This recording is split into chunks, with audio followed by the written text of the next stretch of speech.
오늘은 하나님은 오늘도 치유하시는가? 라는 말씀을 전할 때 은혜의 시간 되시기 바랍니다. 여러분, 치유라는 주제는 어렵죠. 그래서 요즘에 교회에서는 치유라는 말을 사용하는 것을 조심스러워 하는 것 같습니다. 왜냐하면 치유라고 하는 주제는 초자연적인 영역으로 그런 말을 꺼내면 다른 사람들에게 이상해 보일 수도 있다는 생각이 들고, 그래서 뭔가 학구적인 목사님들이나 지적인 분들 같은 경우에는 이거는 이상한 영역이라고 생각해서 말씀하는 것을 어려워하는 것 같습니다. 그리고 치유 사역을 하는 분들 중에서도 귀하게 많은 사람들을 살리고 하나님께로 올려드리는 귀한 분들이 많으시지만 그 중에 정말 몇 안 되는 분들은 치유를 성경적이지 않게 자신의 주관적이거나 샤머니즘적인 방법으로 치유의 방법을 왜곡하여 사용하기 때문에, 그리고 그래서 치유 사역이 사회적으로 안 좋은 이슈로 이렇게 부정적인 인식이 강해져서 오늘날 대다수의 교회에서는 이러한 치유에 대한 이야기를 터부시하는 경향이 생겨난 것 같습니다. 그러나 우리에게 중요한 것은 성경에서는 뭐라고 말씀하시는가가 중요하기 때문에, 그리고 복음이란 무엇인가를 아는 것이 더 중요하지 않겠습니까? 그런 의미에서 오늘 성경에서 뭐라고 말씀하고 있는가에 대해서 치유에 대해 말씀을 드릴까 합니다. 여러분, 복음이란 무엇일까요? 지난주에도 말씀드렸지만 우리 큰 소리로 합격하시겠습니다. 시작! 하나님이 세상을 이처럼 사랑하사 독생자를 주셨으니 이는 그를 믿는 자마다 멸망하지 않고 영생을 얻게 하려 하십니다. 아멘. 여러분, 이것이 복음입니다. 여기서 세상이란 말은 모든 인류를 말합니다. 그래서 지난주에도 말씀드렸지만 하나님의 전적인 주권으로 말미암아 우리를 선택하셨다라는 예정도 맞는 말씀이지만, 사실은 감리교에서 말하는 모든 사람을 하나님께서 구원하기 원하신다라는 그 만인 구원론도 맞는 말씀입니다. 왜냐하면 성경 말씀에 하나님이 온 세상을 이처럼 사랑하셨다라는 말씀이 있기 때문입니다. 하나님이 우리만 사랑하사, 나만 사랑하사가 아니라 온 인류를 사랑하셔서 자신의 아들 예수님께서는 자신의 몸을 들이시기까지 이처럼 우리를 사랑하셨고, 그를 믿는 자마다 멸망하지 않고 영원한 생명을 얻게 하시고 구원하시고 우리에게 행복과 참된 기쁨을 주시겠다라고 약속하셨기 때문입니다. 여러분, 이것이 복음이죠. 그런데 복음이 복음되기 위해서는 우리에게 어떤 문제가 있기 때문에 복음이 필요한 것이 아니겠습니까? 그런 의미에서 우리에게 어떤 문제가 있을까요? 맞습니다. 모든 인간은 누구나 행복해지길 원합니다.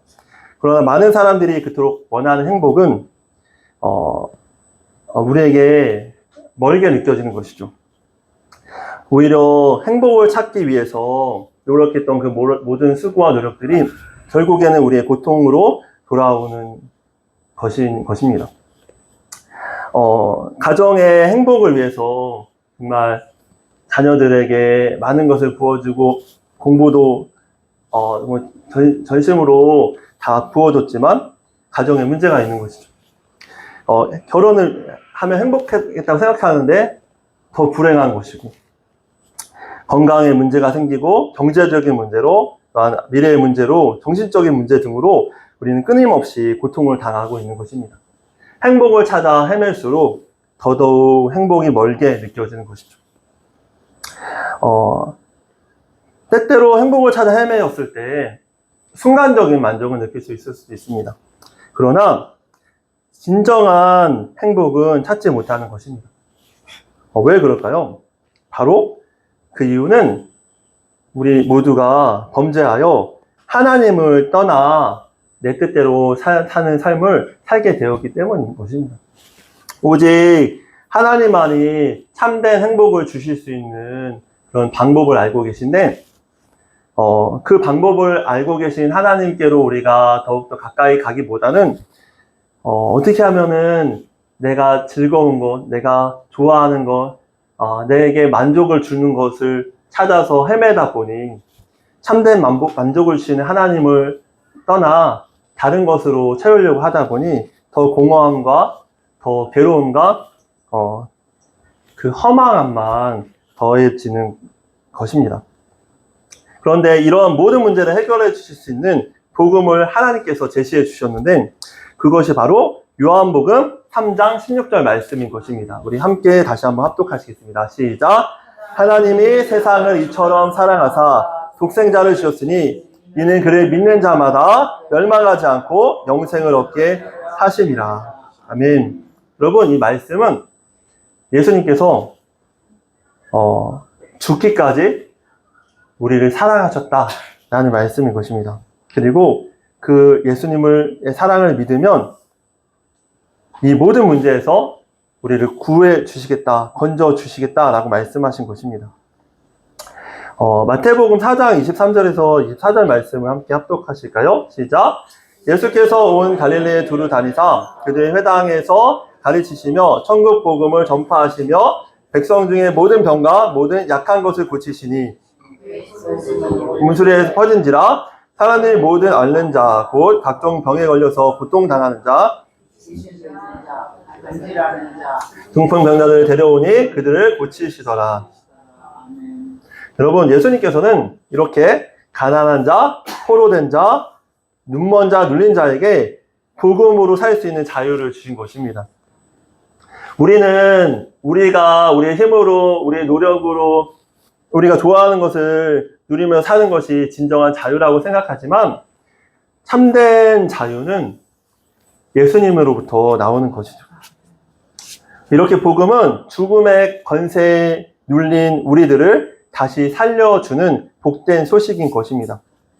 복음은 우리에게 진정한 자유를 선물해 주는 것입니다.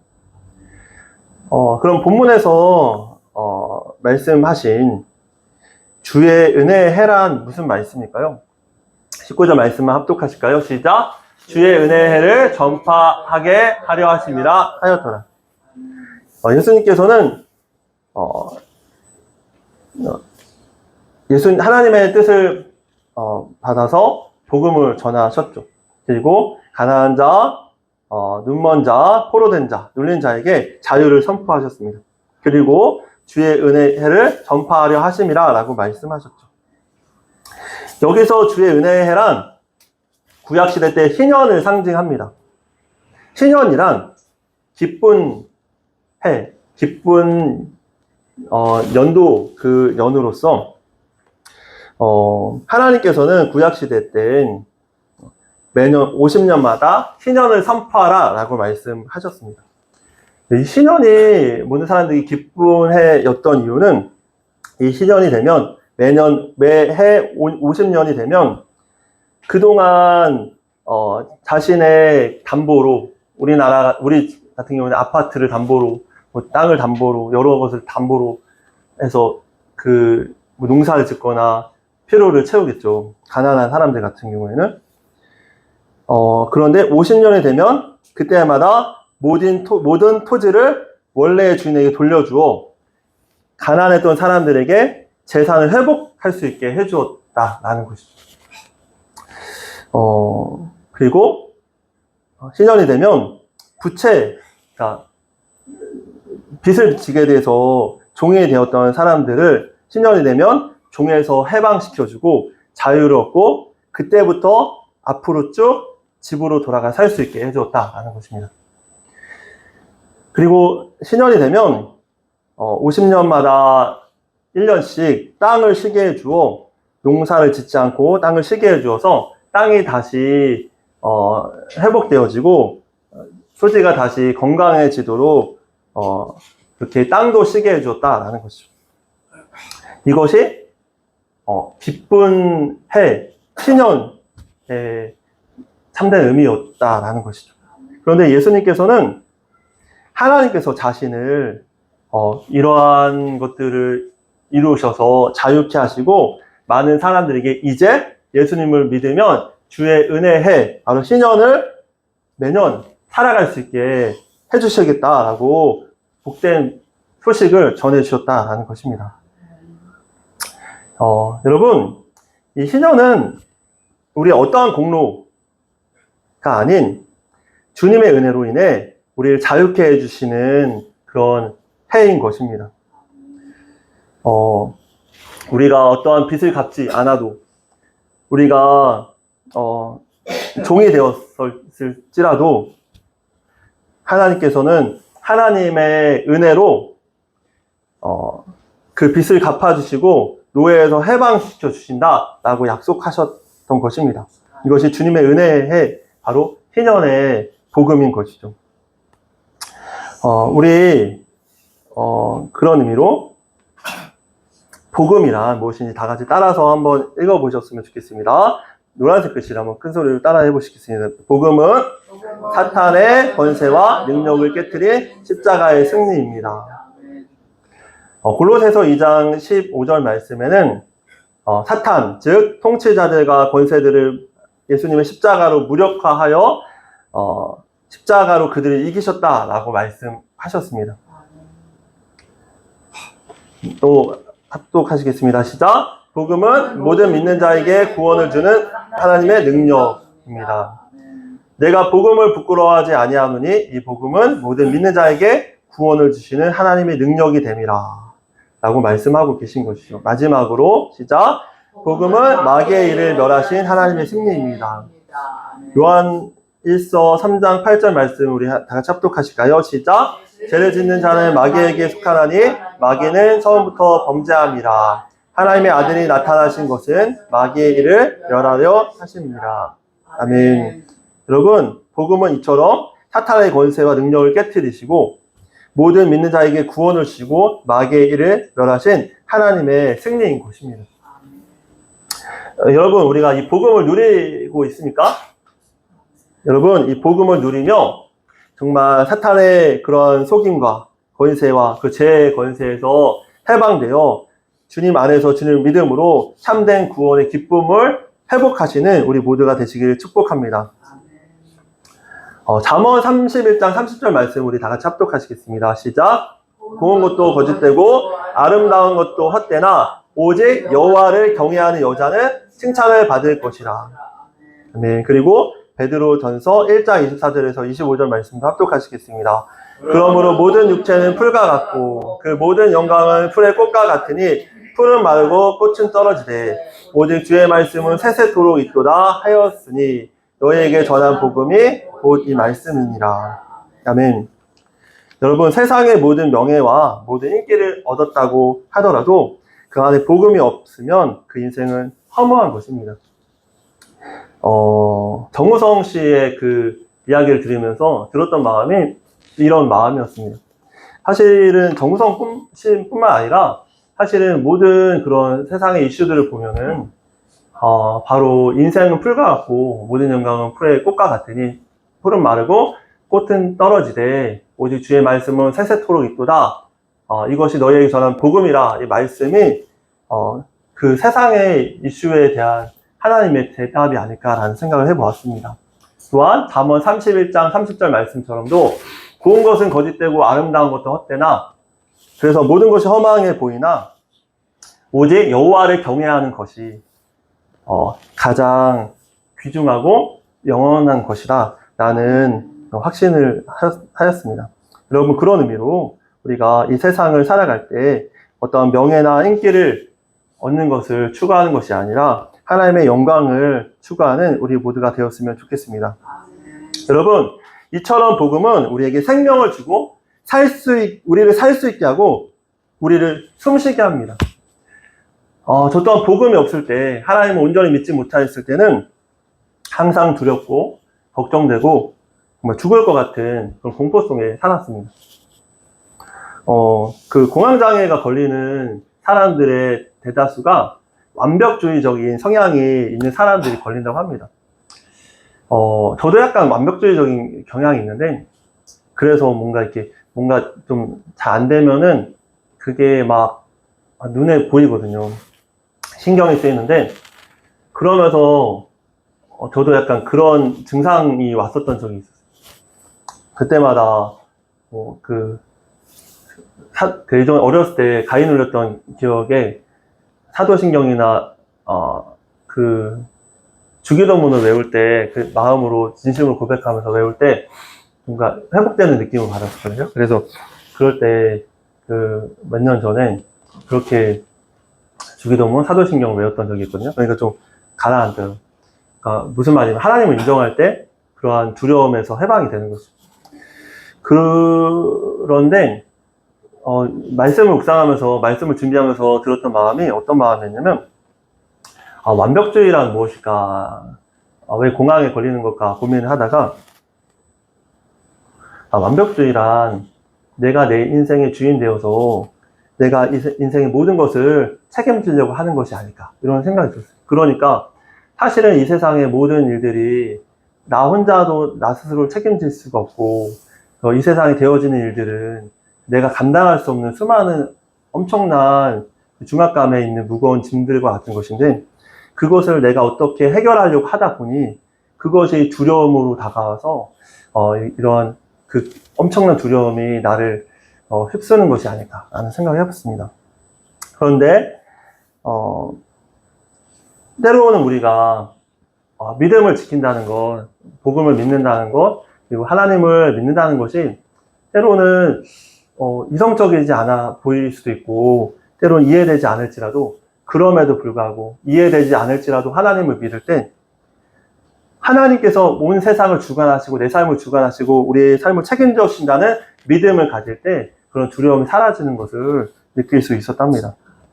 여러분, 실제로 우리는 욥기서를 읽는데 하나님은 하나님이시다. 그러니까 그 욥의 고난에 하나님에 대한 대답이 들어요. 그러니까 어렸을 때는 그걸 보면서 화가 났어요.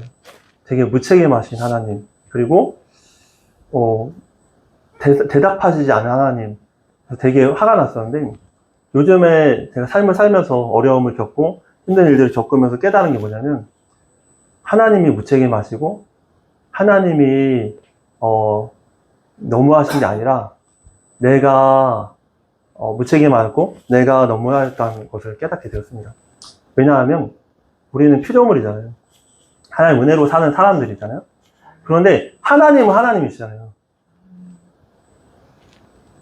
개미가 사람에게 다 이해 못해도 그걸 너무하네 이렇게 할 수 없는 것처럼 하나님이 우리를 만드셨는데 그 온 우주보다 크시고 우리의 모든 것을 선하게 주관하고 계시는 하나님을 우리는 알지 못하지만 하나님 너무하시다 할 수 없는 것임을 깨닫게 되었습니다. 그래서 정말로 우리 삶의 모든 문제들, 어려움이 닥칠지라도 하나님은 선하시며 인자하시고 끝까지 신실하시게 우리의 사랑을 확증하셔서 죽기까지 확증하셔서 우리에게 끝까지 우리를 살리시기 위해서 자신의 모든 것을 전부를 내어주시고 계신 하나님을 믿는 것이 우리의 본분이구나 라는 생각을 하였답니다. 여러분, 복음은 이처럼 우리를 살려주는 공기와 같은 것입니다. 물고기가 물에 있을 때 살 수 있죠. 그런데 난 이게 마음에 안 들어 하고 물 밖에 나간다면 숨을 쉴 수 없고 죽을 것 같은 것처럼 우리가 하나님을 떠나서는 살 수 없는 것입니다. 또한 우리가 공기가 있을 때 숨을 쉬고 살 수 있는 것처럼 우리가 공기를 떠나거나 이 공기 밖에 우주를 나가서 그 비닐봉투로 공기를 마신다고 생각해 보십시오. 얼마나 불편하고 얼마나 고통스럽고 괴롭겠습니까? 그런데 하나님께서는 온 우주 만물에 하나님의 사랑을 계시하셔서 내가 널 사랑한다 라고 우리에게 보여주시고 계신데 우리가 그 사랑을 거부해서 우리의 뜻대로 살아가려고 한다면 물고기가 물 밖에서 정말 허덕이며 작은 웅덩이에 파닥이는 것과 같이 혹은 공기가 많은데 굳이 비닐봉투에 공기를 담아놓고 그렇게 숨을 쉬려고 하는 것과 같이 그런 삶이 아닐까라는 생각을 해보았습니다. 여러분, 사탄은 이렇게 우리가 진정한 하나님의 복음을 깨닫지 못하고 정말 자신의 권세에서 그 영향력에서 우리를 속이면 우리에게 너에게 좋은 것을 줄 거야. 너에게 명예를 줄 거야. 권세를 줄 거야. 너에게 행복을 줄 거야. 라고 우리를 속이면 하나님의 복음으로서 떠나게 살게 하는 것입니다. 사탄은 이렇게 이 복음은 단지 우리가 죽어서 천국 가기 위해서는 필요한 도구로 때로는 왜곡시킵니다. 그래서 이 세상을 살아갈 때 복음은 마치 필요 없는 것처럼 여기게 만들죠. 그리고 우리의 힘으로, 우리의 노력으로 하나님의 도우심이 아닌 우리가 최선을 다해서 노력을 해야지만 우리가 그 제야 살 수 있을 정도로 그렇게 복음을 왜곡시킵니다. 하지만 복음은 우리 인생의 모든 문제를 해결하신 예수님의 십자가의 승리인 것입니다. 또 때로는 복음을 사탄은 윤리 도덕적인 규범으로 생각하게 합니다. 거룩하게 살아야 해. 도덕적으로 살아야 돼. 윤리적으로 살아야 돼. 라고 말씀하는 것이죠. 하지만 복음은 그것을 뛰어넘은 하나님의 거룩하심인 것입니다. 그리고 사단은 복음을 학문의 대상, 사회개혁의 원리와 철학 등으로 또는 복음을 갖고 있으면은 모든 것이 만사형통으로 해결되는 도깨비 방망이 혹은 램프의 지니 혹은 제가 좋아하지만 도라에몽과 같은 존재로 복음과 하나님을 여기게 하는 것이죠. 그러나 제가 도라에몽을 정말 좋아하지만 그러나 복음은 이런 것이 아닙니다. 복음은 그것을 뛰어넘는 것입니다. 복음은 우리를 살릴 수 있는 유일한 해결책인 것입니다. 그러므로 복음이 무엇인지 정확히 모르면 우리의 인생은 그 자체로 성공했다 하더라도 세상적으로는 그것이 실패일 수밖에 없는 것입니다. 왜냐하면 실패와 성공은 하나님이 정의해 주시기 때문인 것입니다.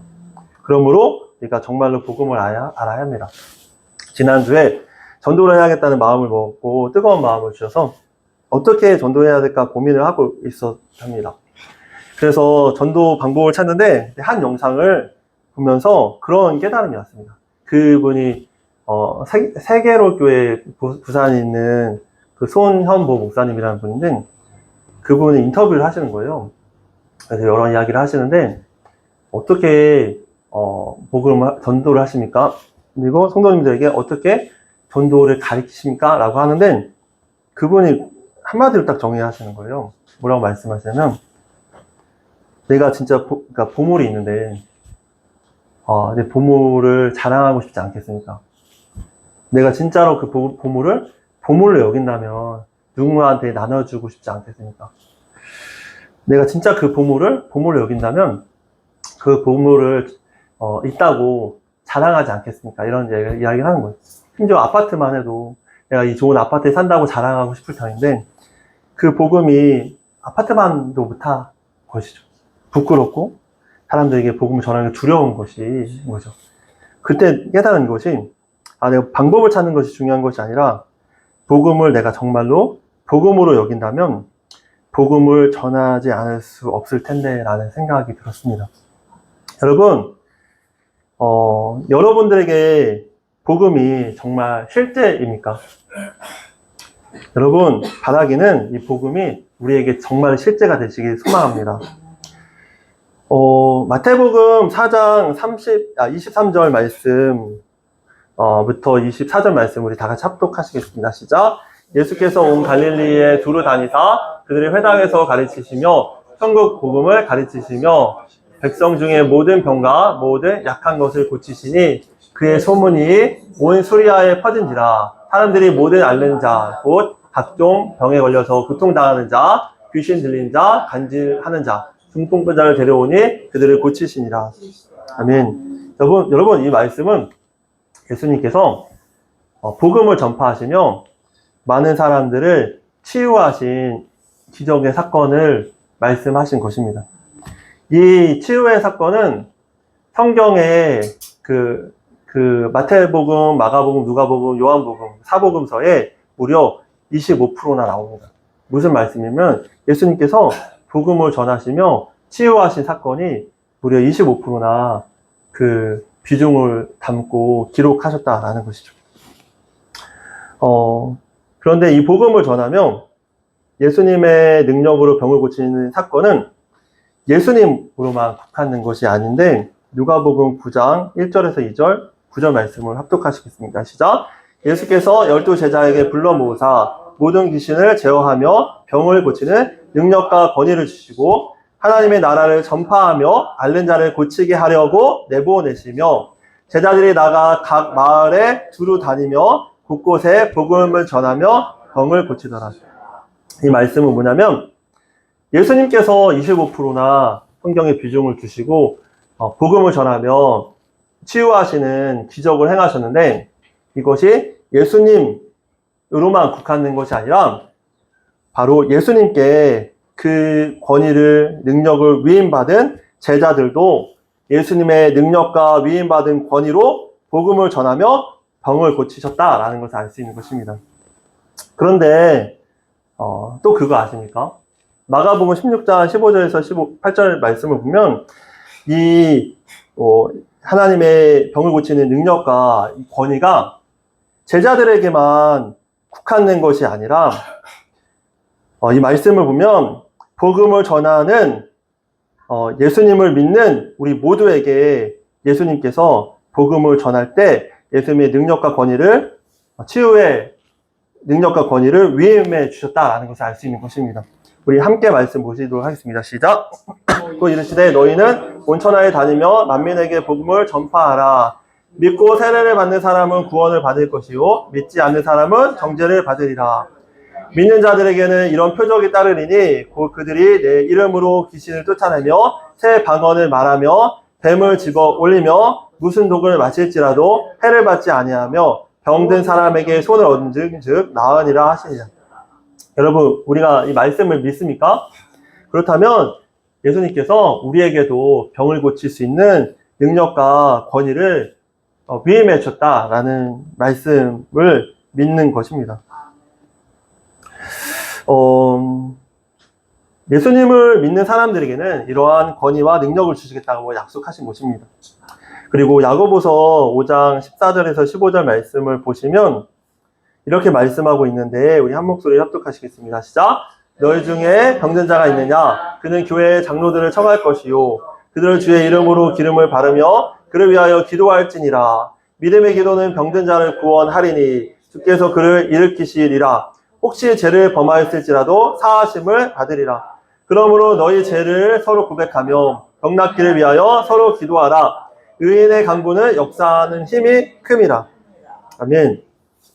여러분, 이렇게 하나님은 오늘도 예수님을 믿고 예수님의 이름으로 기도하는 사람들을 사용하셔서 예수님의 능력으로 병든 자를 치유하고 계십니다. 이 말은 정신적으로나 감정적으로만 그런 병으로만, 그 부분만 치유하신다는 얘기가 아니라 육신의 병, 육체적인 병도 하나님께서는 믿는 자들의 기도를 사용하셔서 치유하신다라는 말씀인 것입니다. 그럼 왜 이렇게 우리에게 이러한 능력을 우리에게 주셨으면 어떻게 이러한 일들이 일어날 수 있는 것일까요? 바로 치유의 기적이 일어나는 이유는 바로 예수님이 그러한 분이시기 때문인 것입니다. 예수님은 우리에게 생명을 주시기까지 우리를 회복시켜 주시기 원하셨던 분입니다. 예수님은 죽기까지 우리를 고쳐주시기 원하셨던 분입니다. 성경을 보시면 긍휼히 여기노라 라는 말씀이 많이 있는데, 그 말씀은 뭐냐면 치유하실 때 긍휼히 바라보시고 치유하셨다, 복음을 전하셨다라는 말씀이 나오는데, 그 말은 무슨 말씀이냐면 예수님 자체가 우리를 보실 때 우리를 긍휼한 눈으로 바라보고 계시다라는 말씀인 것입니다. 예수님이 그런 분이시기 때문에 예수님으로 말미암아 그 치유의 기적이 일어나는 것입니다. 그런데 이 치유를 오해하는 분들은 그런 오해를 하는 것 같습니다. 치유는 어떠한 대단한 능력이 있는 사람을 통해서만 일어난다. 혹은 은사를 받아야 일어난다. 아니면 어떠한 하나님과 엄청난 친밀한 사람만이 치유를 행한다. 라고 얘기를 한 것 같습니다. 하지만 그렇지 않은 이유는 치유의 근본적인 일어난 이유는 우리의 능력으로 일어나는 것이 아니라 오직 예수님이 그러한 분이시기 때문에 우리를 치유하시기 원하시는, 회복시키시기 원하시는 분이시기 때문에 예수님을 의지하며 기도할 때 치유가 일어나는 것입니다. 치유는 오직 예수님의 보혈의 능력과 예수님의 이름, 그리고 예수님을 믿고 기도할 때 예수님의 은혜로 우리를 고쳐주시는 것입니다. 그럼 예수님은 누구실까요? 우리 마태복음 16장 15절 16절 말씀에 베드로에게 예수님께서 너희는 나를 누구라 하느냐라는 말씀에 대한 시몬의 베드로의 대답인데 우리 큰 소리를 합독하시겠습니다. 시작. 이르시되 너희는 나를 누구라 하느냐? 시몬 베드로가 대답하여 이르되 주는 그리스도시요 살아계신 하나님의 아들이십니다. 아멘. 여러분, 예수님은 누구십니까? 맞습니다. 예수님은 그리스도이십니다. 그리스도란 바로 구약시대 때 기름 부음을 받은 자라는 말씀으로 그리스도를 칭하였습니다. 그런데 당시 구약시대 때에는 기름 부음을 받았던 사람이 세 사람이 나오는데 바로 따라해 보실게요. 왕과 제사장과 선지자에게 기름을 부으셨다는 것이죠.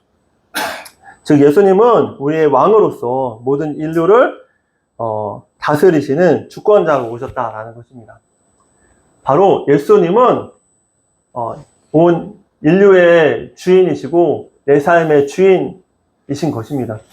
그리고 우리 교회, 그리고 우리 각자 예수님 믿는 사람들을 교회라고 예수님께서 지칭하셨는데 그 우리 각자의 몸된 우리 모두의 머리시다라는 말씀인 것입니다.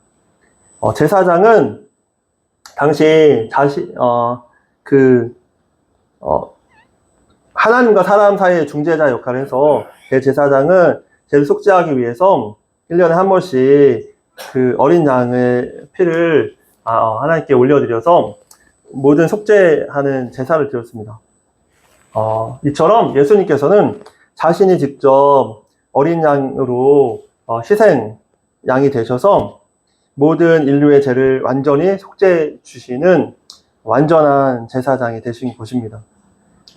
구원자, 메시아가 되신 것이죠. 마지막으로 선지자는 하나님의 말씀을 전하고 백성을 바르고 선하신 하나님께로 인도하는 역할을 하였는데 바로 하나님의 아들이신 예수님께서 우리에게 예수님 안에서 살아갈 때 우리를 살 수 있는 생명의 길로 인도하시는 유일한 분이시다라는 것입니다. 여러분, 이 예수님을 믿을 때 그러므로 우리는 회복될 수밖에 없는 것입니다.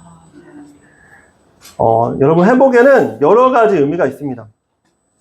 예수님을 믿고 간절히 기도할 때 하나님께서는 때때로 실제적으로 우리의 모든 문제를 치유해 주시고 회복시켜 주십니다. 그러나 때로는 우리가 아무리 간절히 믿고 기도해도 상황적으로는 치유되지 않고 회복되지 않는 것처럼 느껴질 때도 있는 것입니다. 저희 작은 어머니에 대해서 말씀드릴 때도 그런 것이죠. 그럼 하나님의 말씀이 틀린 것일까요?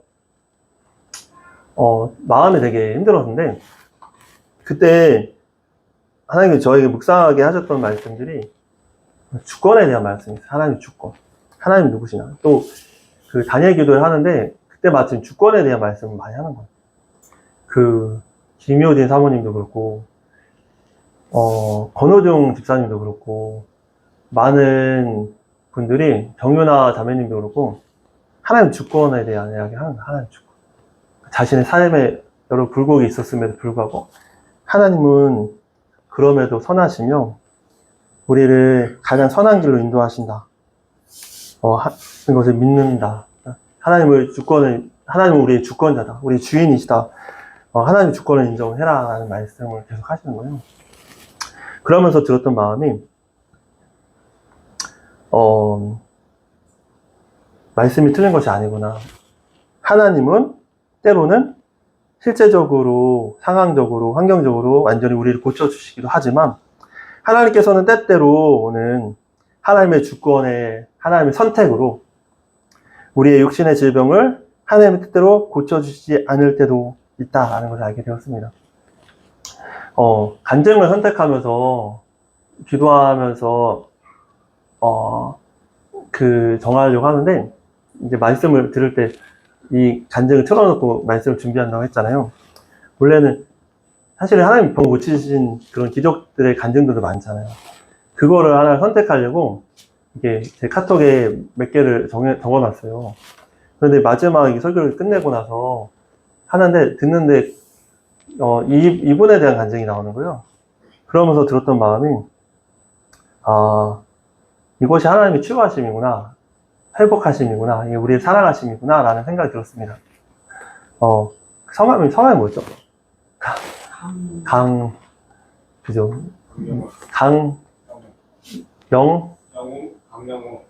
강영우 박사님, 맞아. 강영우 박사님에 대한 이야기잖아요. 근데 그분이 사실은 그 당시에 순복음교회가 커졌던 이유가 하나님의 치유의 역사가 많이 일어나서 커진 거거든요. 하나님의 감동적인 능력으로. 그러니까 치유의 역사가 일어나니까 그 얘기 소문을 듣고 자기도 간 거예요. 누나 따라서 고쳐달라고 천막교회 시절에 기도했는데 자신의 눈은 고쳐주지 않은 거죠. 하나님께서는 다른 계획이 있으셨던 것입니다.